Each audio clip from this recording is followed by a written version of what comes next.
Bem, essa parte de complexação, então, na área de vocês aqui, eu já falei na semana passada, né? É utilizado, por exemplo, na maionese. E se você for lá no rótulo do frasco de maionese, vocês vão verificar lá a existência do EDTA. O EDTA é um dos complexantes mais famosos que tem. É o ácido etileno diamim tetraacético, tá? Então, no caso da maionese, parece que alguns cremes também de pele, a presença de íons livres de ferro pode tornar a oxidação dessas gorduras insaturadas, né? Pode levar à insaturação de gorduras insaturadas. E no caso da maionese, dá um gosto desagradável e aquele sabor bem rançoso da maionese, tá? Então, a adição do EDTA, porque ele vai formar um complexo com o ferro. O que é o complexo? Ele vai pegar o ferro e complexar, não deixa o ferro livre, tá? Então, evitando então, que o ferro seja usado como oxidante, né, de gorduras. Então, nesse caso, o EDTA é um conservante para produtos contendo gorduras e óleos, né? Maionese, molho para salada, etc. Tá? Bem, o que é, então, um complexo, né? Quando nós temos uma ligação, por exemplo, entre hidrogênio e hidrogênio, né?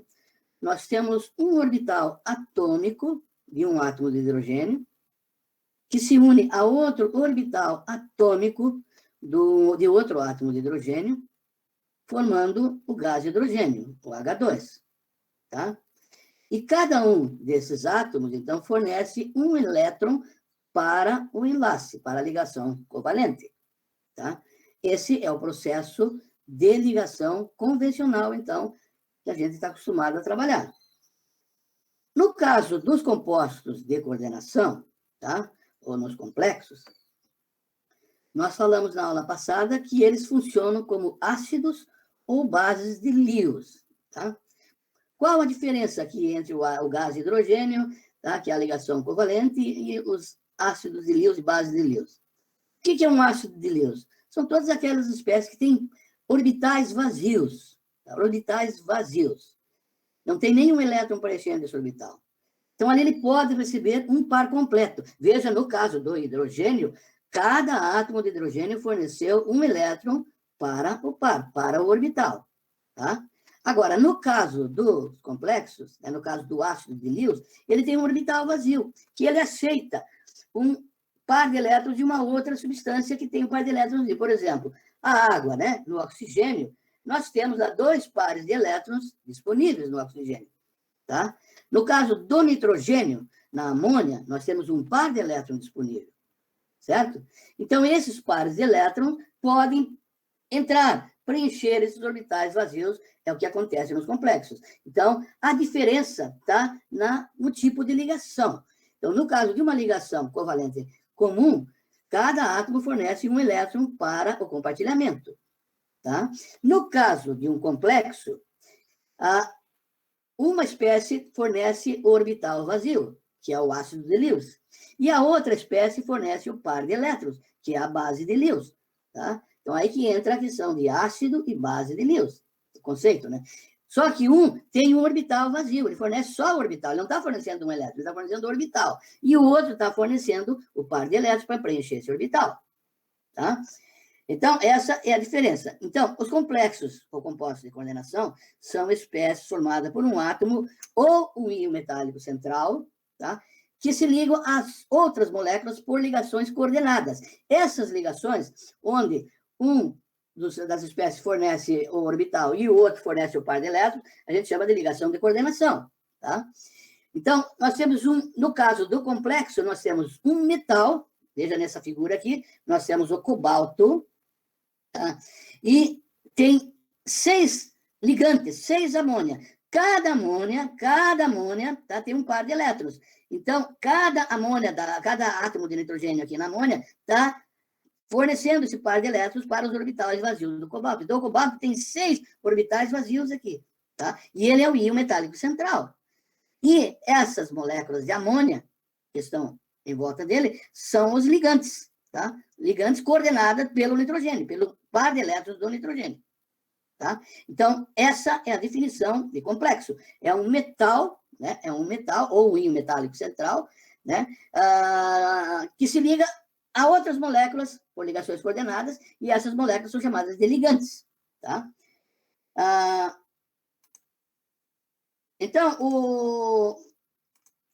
o conjunto metal-ligante é uma estrutura geometricamente definida. Tá? É uma estrutura geometricamente definida, não é uma coisa ao acaso. Porque tem mais estabilidade, então ele tem que ser geometricamente bem definida. E os ligantes são espécies químicas, íons ou moléculas, que apresentam pares de elétrons livres, bases de líons não utilizadas, estão disponíveis. Tá? Então, os ligantes são doadores de pares de elétrons. São denominadas, então, bases de líons. Bases de líons. Os ligantes fornecem pares de elétrons não compartilhados aos orbitais vazios do íon ou átomo metálico central. Ele fornece o par de elétrons. Ele não está compartilhando nenhum elétron com o íon metálico central. O ligante que está fornecendo o par de elétrons. Esse tipo de ligação é diferente. Não há doação nem compartilhamento de elétrons, como nas ligações iônicas ou nas ligações covalentes convencionais que nós estamos acostumados a ver. Ocorre a ocupação de orbitais vazios do íon metálico central por pares de elétrons fornecidos pelo ligante. Aí está a diferença. Tá?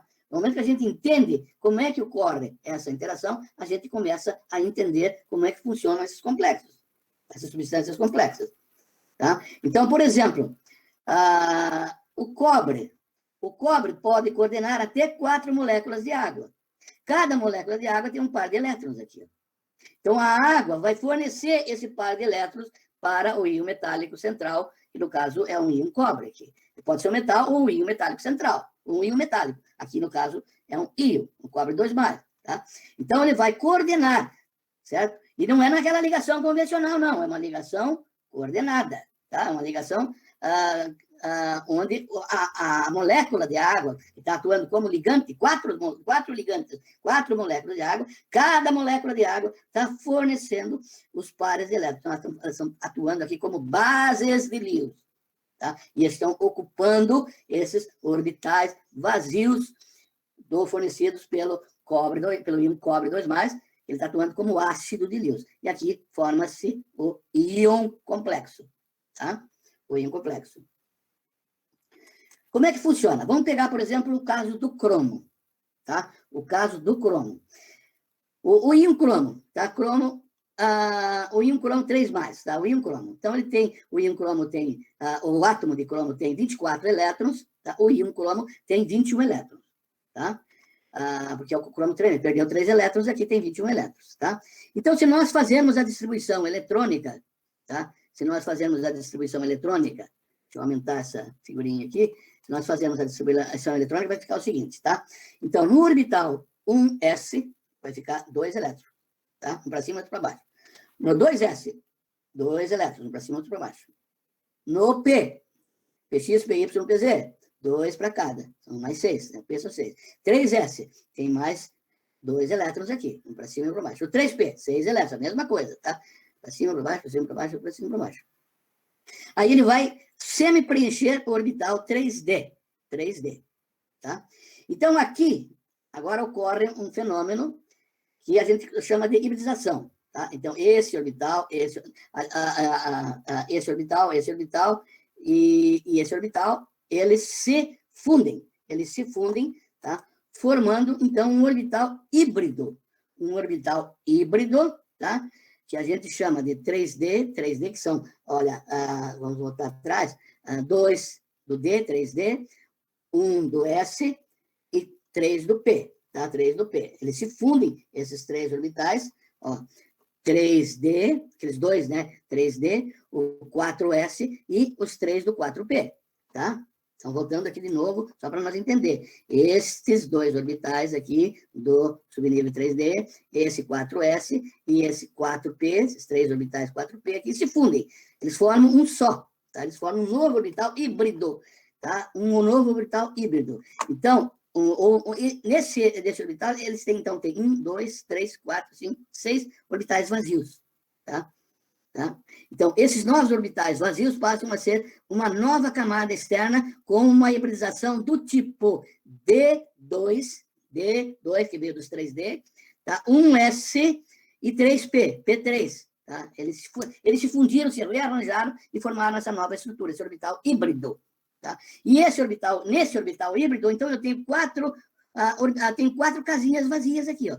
E como em cada casinha dessa pode entrar um par de elétrons, então eu posso ter, desde que tenha alguém que forneça esse par de elétrons, que é o ligante, que vai fornecer o par de elétrons, cada ligante vai preencher uma casinha dessa aqui, uma casinha dessa aqui. E essa estrutura, nesse caso aqui do cobalto, no caso do cromo, tá? Ela tem uma estrutura octaédrica. Ela tem uma estrutura octaédrica. Essa estrutura aqui, ó.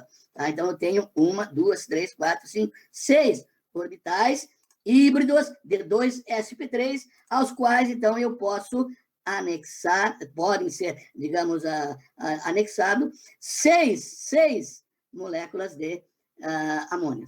Então, é isso que acontece. Então, eu tenho aqui alguém que é o íon metálico central, tá?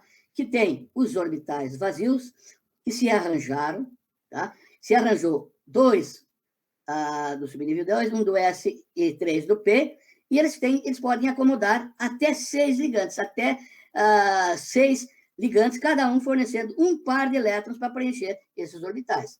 E essa estrutura é uma estrutura, então, como nós vimos aqui, octaédrica, tá? E o ligante, tá? O ligante. O ligante, então, por exemplo, eu tenho a amônia, tá? Eu tenho a amônia. A amônia tem um par de elétrons aqui, ó. Tem um par de elétrons, tá? Então, tem um átomo de nitrogênio, 13 hidrogênio, e tem um par de elétrons aqui disponível, tá? A água também, apesar dela ter 2, mas apenas um par de elétrons que estão disponíveis. A fosfina, tá? Aqui tem o fósforo, e aqui eu tenho o par de elétrons disponível.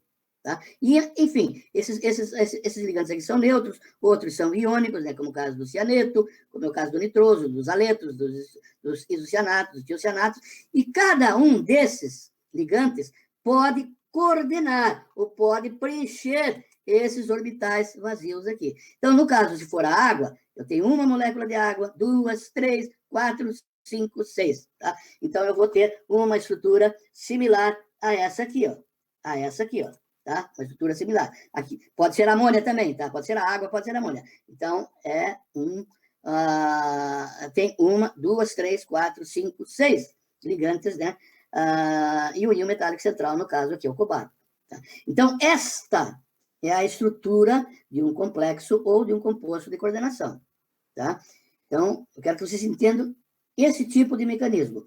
Então, sempre quando eu trabalhar com complexos ou compostos de coordenação, eu tenho um metal ou um íon metálico central rodeado por moléculas, né, ligantes.